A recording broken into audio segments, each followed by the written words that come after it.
नमस्कार दोस्तों, स्वागत है आपका न्यूज वाले में। मैं रोशनी आज आपके लिए लेकर आई हूँ 10 मिनट में देश और दुनिया की 50 बड़ी खबरें। भीषण गर्मी के बीच अमरावती में जल संकट गहराया, प्रदूषित तालाब का पानी पीने को मजबूर लोग। यहाँ के लोग अपनी जान जोखिम में डाल रहे हैं। लोग कच्चे रास्तों और ऊंचे पहाड़ों से होकर पानी लेने जा रहे हैं। आरबीआई ने ब्रिटेन से 100 टन सोना वापस मंगाया। 1991 की शुरुआत के बाद पहली बार इतने बड़े पैमाने में वापस आया गोल्ड। मार्च 2024 के अंत तक आरबीआई के पास कुल 822.1 टन सोना था, जिसमें करीब 413.8 टन विदेशों में जमा था। एयर इंडिया के विमान में कई पैसेंजर बेहोश, बिना एसी घंटों बंद रहे। उन्होंने नाराजगी जाहिर की तो सभी को बाहर निकाल दिया गया। दिल्ली सैन फ्रांसिस्को फ्लाइट 24 घंटे की देरी से रवाना हुई। दिल्ली सरकार ने जल संकट को लेकर सुप्रीम कोर्ट में याचिका लगाई। याचिका में पानी की मांग पूरी करने के लिए कोर्ट से हरियाणा सरकार को निर्देश देने की मांग की गई है। भीषण गर्मी का असर 2 गुना घट गए रामलला के दर्शनार्थी। रामपथ पर सन्नाटे जैसी स्थिति। सामान्य दिनों में जहां 1.5 लाख श्रद्धालु रामलला के दर्शन कर रहे थे, अब ये संख्या घटकर 1,15,000 रह गई है। अमेरिकी हथियारों से रूसी सेना पर हमला करेगा यूक्रेन। राष्ट्रपति जो बाइडेन ने दी मंजूरी। पुतिन की धमकी के बाद लिया फैसला। इसमें यूक्रेन अमेरिकी ATACMS मिसाइल का इस्तेमाल खार्किव को रूसी सेना से बचाने के लिए कर सकता है। इसकी रेंज 300 किलोमीटर है।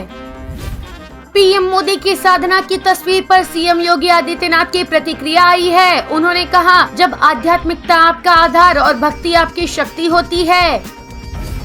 Insurance regulatory and development authority of India ने कहा कि इंश्योरेंस करने वाली कंपनी को हॉस्पिटल से डिस्चार्ज रिक्वेस्ट मिलने के 3 घंटे के अंदर फाइनल ऑथराइजेशन देना होगा। यदि पॉलिसी होल्डर को डिस्चार्ज करने में 3 घंटे से ज्यादा की देरी होती है और हॉस्पिटल एक्स्ट्रा चार्ज लेता है, तो इंश्योरेंस करने वाली कंपनी वो चार्ज वहन करेगी। देश की सबसे बड़े प्राइवेट बैंक HDFC ने छोटे ट्रांजैक्शन के लिए SMS अलर्ट नहीं भेजने का फैसला लिया है। बैंक ने कहा कि वो 25 जून से 100 रुपए से कम के UPI ट्रांजैक्शन का SMS अलर्ट नहीं भेजेगा। इसके साथ ही 500 रुपए तक का अमाउंट क्रेडिट होने पर भी SMS नहीं भेजेगा।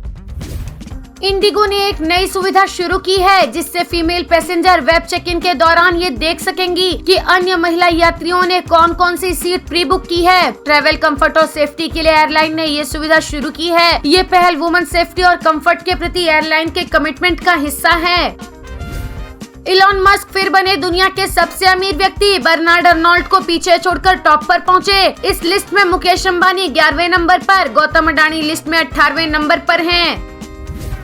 अरविंद केजरीवाल ने कहा, 2 जून को मुझे सरेंडर करना है। केजरीवाल ने कहा कि उन्हें जेल में जनता की चिंता होती है। जेल के अंदर से भी दिल्ली के काम चलते रहेंगे। दिल्ली के काम नहीं रुकने देंगे। उन्होंने कहा, मुझे जेल में इंसुलिन नहीं दी गई थी। मेरे प्राण चले जाएं तो गम मत करना। जेल में मुझे प्रताड़ित करने की फिर कोशिश होगी।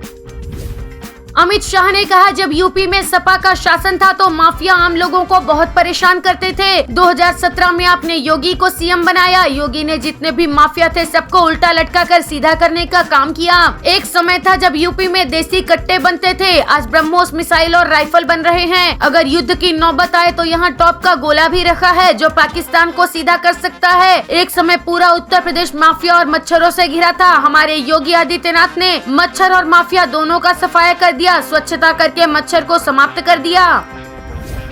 कांग्रेस नेता जयराम रमेश ने कहा कि लोकसभा चुनाव 2024 में जीत के बाद इंडी ब्लॉक 48 घंटे के अंदर प्रधानमंत्री पद का उम्मीदवार तय कर देगा। गठबंधन में जिस पार्टी को सबसे ज्यादा सीटें मिलेंगी, वही सरकार बनाने का स्वाभाविक दावेदार होगी। इंडी गठबंधन लोकसभा में बहुमत के लिए जरूरी 272 के आंकड़े से कहीं ज्यादा सीटें हासिल करेगा। उन्होंने कहा कि इंडी ब्लॉक की सरकार बनती है तो एनडीए की सहयोगी पार्टियां भी गठबंधन में शामिल हो सकती हैं। हालांकि उन्हें शामिल करेंगे या नहीं, इसका फैसला कांग्रेस हाईकमान लेंगे।